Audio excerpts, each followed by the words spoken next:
They were so amazing. I'm just in such awe every time I do this workshop to see what these horses get out of it. I mean, it's like the biggest joy in my life. So of course I can't see who's showing up right now on the bottom because I'm driving. My exit is coming up in a minute and then I'll be more present with you. But yeah, here's Nicole Birkholzer, Horse Logic, Sunday night, 7 o'clock, super trooper, not giving up. Just because we're traveling doesn't mean I can't show up for the crowd. And there was just a deer on the side of the road. There's so many deers out here. It's amazing. You got to be so present while you're driving. So, worked with these horses all day, 6 horses at a time, and these people connected with the horses, and these horses that, you know, do such a hard work, not hard job. They do such hard work every day when they, you know, take riders with disabilities and with challenges, and they carry them and support them physically, emotionally, mentally. And today it was spa day for the horses, and they got all the love they wanted, but not more. We were very cognizant of it. But we actually changed the horses' perspective about their indoor arena even, because we had them in a place that usually means a big job and a lot of work, but we actually had them there receiving the attention, and the horses were all so calm and they relaxed and they went snorting. Continue for a half mile. They went snorting and releasing and yawning and all the stuff that tells us that these horses really had an amazing experience, and their nervous system was rejuvenated, and they got to be, for one day, the receiver of the good. In a quarter mile, slight left. So she's telling me right now that I'm getting off course, which of course I am, because I want to get into the parking lot to be present with you. All right, so here we are. I'm gonna just find a little spot, and then I want to tell you about another story from a therapeutic riding center that just had me in goosebumps. Slight left toward New Baltimore service area, then turn left. I will hear you, Siri, or whatever your name is. Hold on. So, Bridget. Bridget. We called her Bridget, exactly. It's our Bridget. All right, here we go. Under the big therapy horse in the now, in the fall. And she had an amazing horse at her program that was an older guy, and he seemed to me like he was kind of ready to go soon. He was, I think, in his late 20s. And they also had another horse, a halflinger named RJ. And RJ was exactly the opposite. This vibrant, bright-eyed and bushy-tailed halflinger who was in training to become a therapeutic riding horse. And the program director of the program actually really, I take it, enjoyed my work, that she actually drove from Pennsylvania last month to Massachusetts to join me for my chakra workshop, the one I talked to you about on the first live event. And during the chakra workshop, what we do is we use eventually a pendulum to kind of make the energy that is available visible, right? Because when we do chakra balances, we feel the energy of the horse, and some people are amazingly able to feel if the energy is off, but most of us need usually a visual aid to help us guide if the energy is balanced or imbalanced. And the director of the riding program came, and when I pulled out the pendulums, I said, okay, time to do the pendulum. She went like, what? Are you kidding me? We're using what? And then, funny enough, though, within moments, she realized how powerful this was, and how amazing. Hey, Cindy. Hey, John. Let me see. John, hey. She realized how powerful it was to use the pendulum. So now last week she sends me an email and she says, you know, Nicole, thanks for the information on how to know when my horse is ready to go. And we actually had to put him to rest, the older guy. And I felt like, I think this was a really good choice because he was ready. He had a long career and he was physically not very well. She said, but that's not really the whole story. The whole story is my other horse, the halflinger, is actually, we call him sometimes Reverend RJ, because usually when we put a horse down on our barn, we have RJ takes it upon himself to go over to the horse after it has passed, and he touches the horse and he gives the horse like the last ritual, so to speak. And then he stands witness next to that horse, keeps other horses away from that horse, and then after sometimes an hour, sometimes two, RJ says, we're good, and he walks away, and then the horse gets picked up. Now, in this case, they did it a little differently because the older horse was actually capable of moving.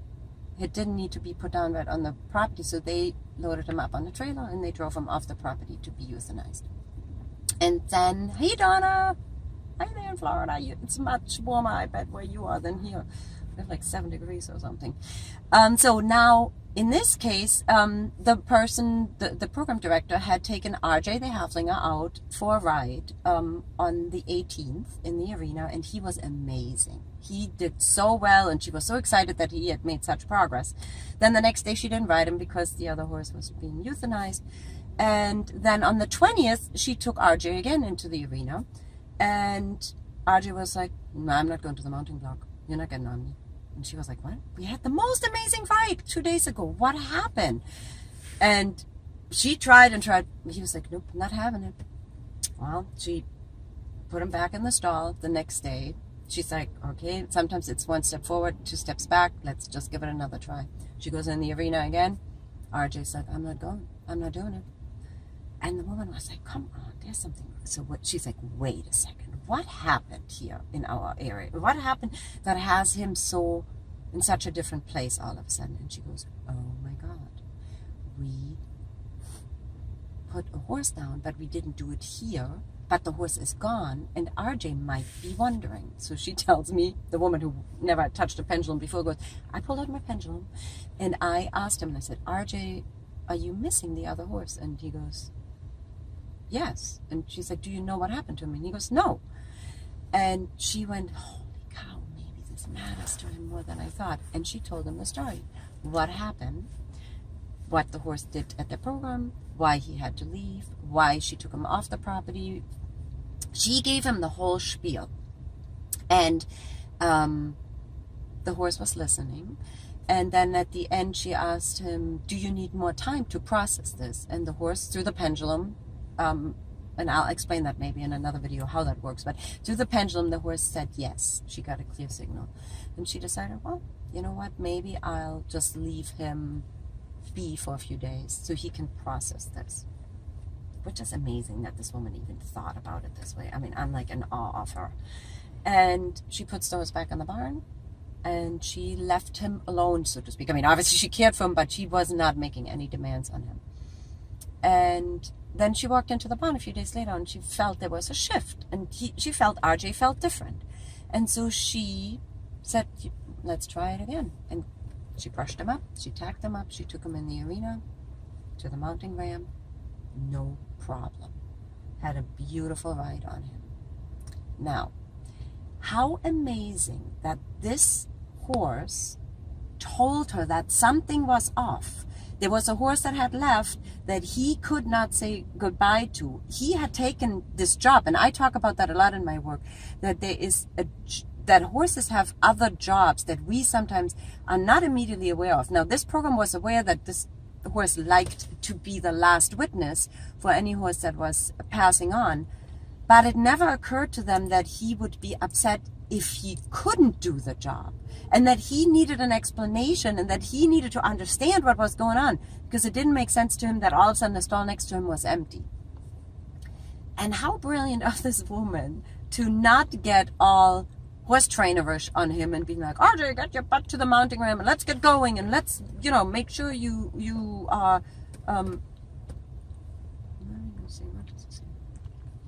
keep going. Okay, we're telling other people. Okay, good. I thought we're all out of reach here again, or out of room.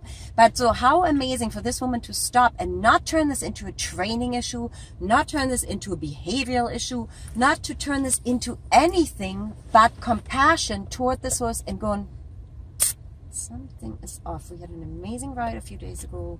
He's resisting me right now twice. Why? And she started to see it through his eyes. She gave it a shot. This is what I always talk about on the Mindful Connections wheel, right? We get present, we gather information. She went like mind, body, spirit. She's like, what could be different here? She came to a conclusion. She took action. She spoke to RJ, told him the story. And then the last step of the wheel is reevaluate. And guess what? She reevaluated it 3 days later by saying, I think the energy has changed. Took him in the ring, and bam, the horse is back.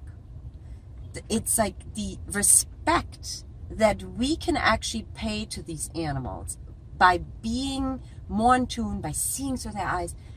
The opportunities we have every day blow me away. And like I said, even today in the workshop, there were so many moments where people were like, I never looked at it this way with these horses, that could matter to them. One woman said, I can't even believe, sometimes I think like, oh my God, it's such a big animal. How can this animal be so sensitive? And she's like, I saw today how sensitive these beings are.